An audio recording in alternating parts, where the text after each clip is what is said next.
Flamengo 3-0 para cima do Botafogo, um jogo em que o Flamengo tem muitos méritos, tem um timaço, mas que o Botafogo errou muito. Enfim, eu vou comentar sobre esse jogo aqui nesse vídeo.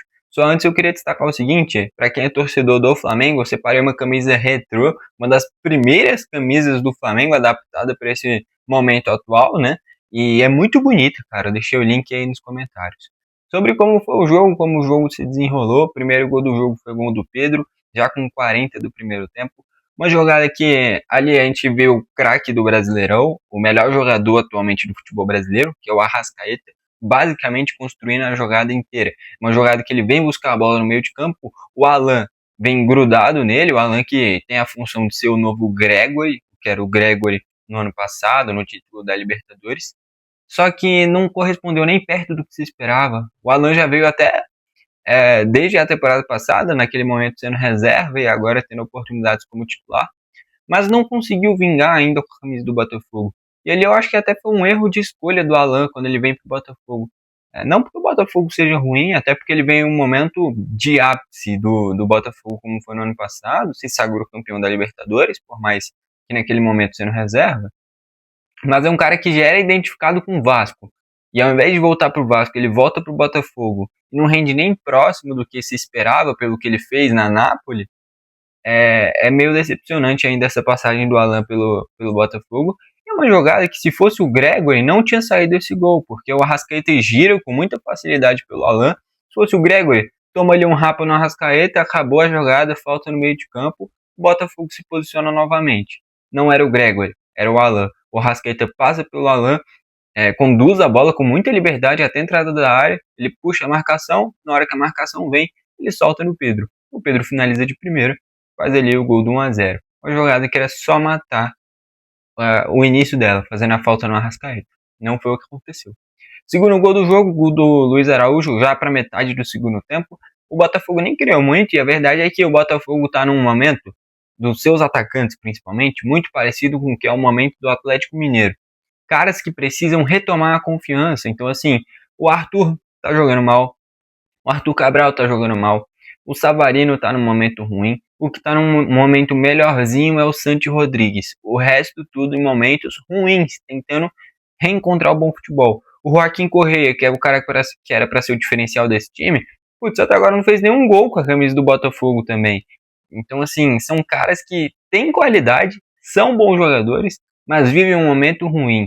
E você ter que recuperar tantos jogadores de uma vez é sempre um trabalho difícil. Já queria destacar aqui o que o David Ancelotti está fazendo no momento no Botafogo. Qualquer um faria.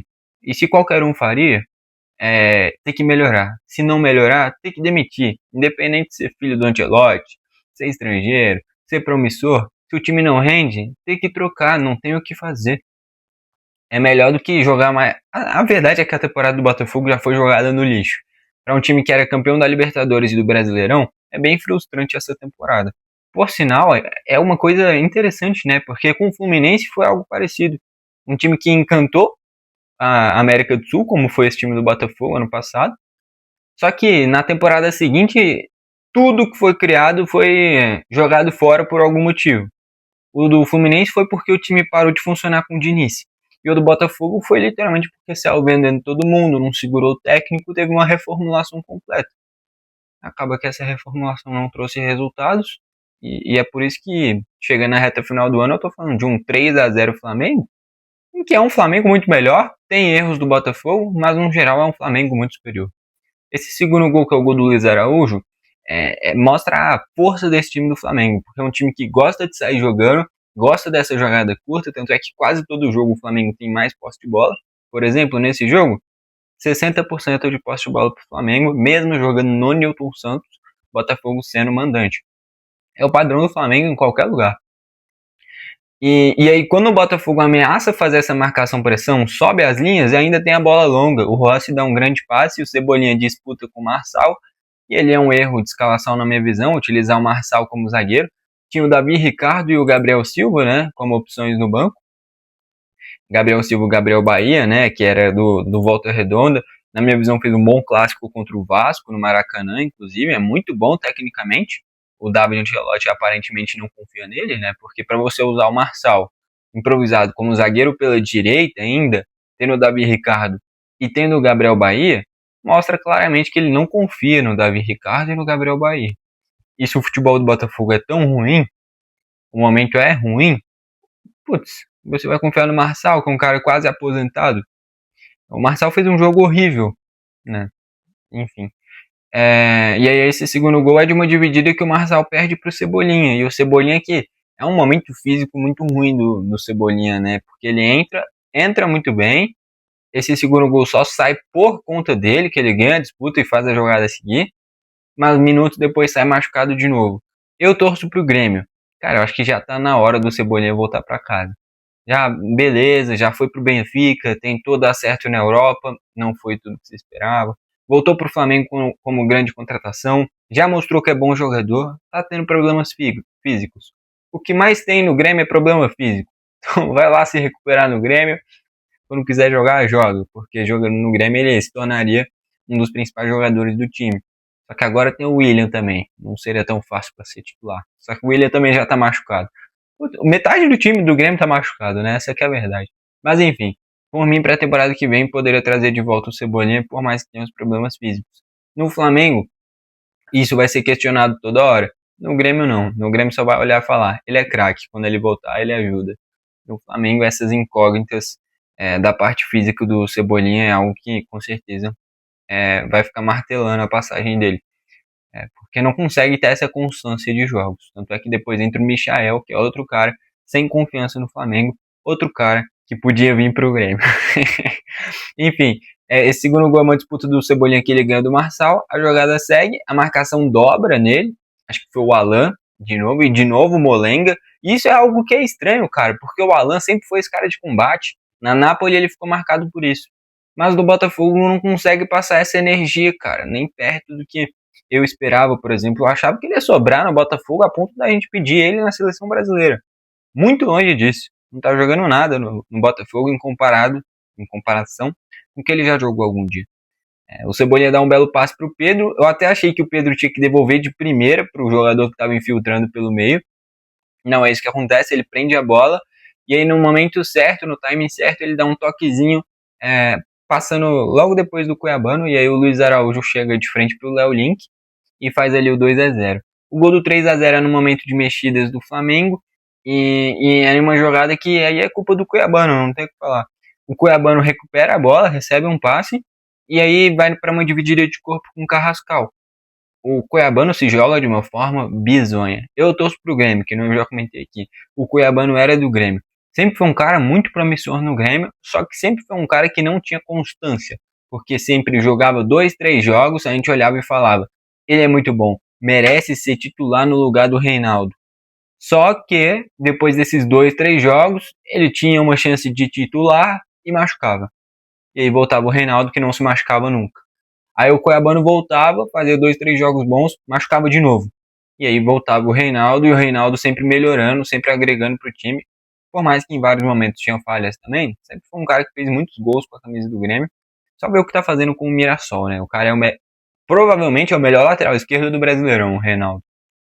Eu vou falar aqui logo, o Reinaldo é o melhor lateral esquerdo do Brasileirão. E acaba que o Cuiabano não conseguiu render no Grêmio. No Botafogo não, é um cara que sempre rendeu, tanto é que foi vendido pro Nottingham Forest. Só que é um cara que às vezes ele tem um potencial físico absurdo. Ele é um cara muito forte, muito rápido. Só que às vezes eu acho que ele esquece que ele tem cérebro. Então ao invés de pensar, ele só corre. E só correr, cara, vai pro atletismo. Porque no futebol você tem que pensar. Então tem jogadas que, por exemplo, no primeiro tempo, ele chega na linha de fundo, um bom ângulo de finalização, bom ângulo de cruzamento, ele fecha o olho, chuta todo torto. E nesse terceiro gol, é uma jogada que ele simula uma falta bizonha. Já dava para ver que o árbitro gostava de deixar o jogo seguir. Por sinal, e eu já vou destacar aqui, eu não gosto do Flamengo, tá? Deixando bem claro aqui. Mas a verdade é que o árbitro em vários momentos estava apitando a favor do Botafogo, em várias decisões em laterais que poderia ser para o Flamengo, ele dava para o Botafogo. Faltas que podia ser para o Flamengo, ele deixava o jogo seguir. Eu acho que é quase que inconsciente de muitos árbitros para o time que está perdendo ele e dando um pouquinho mais desses privilégios dentro do jogo. Não foi nada decisivo, mas eu consegui perceber esse padrão de lances que era a favor do Flamengo, ele às vezes deixar seguir, laterais ele inverter. Não estou dizendo que queria prejudicar o Flamengo, até porque isso nunca vai acontecer. O Flamengo é muito pelo contrário, é o time mais beneficiado da história do futebol brasileiro. Talvez de anos para cá seja o Palmeiras, mas na história do futebol brasileiro é o Flamengo. Corinthians também, mas o Flamengo principalmente. Se não fosse a arbitragem lá para 2014, por exemplo, o Flamengo já teria sido rebaixado. Mas enfim,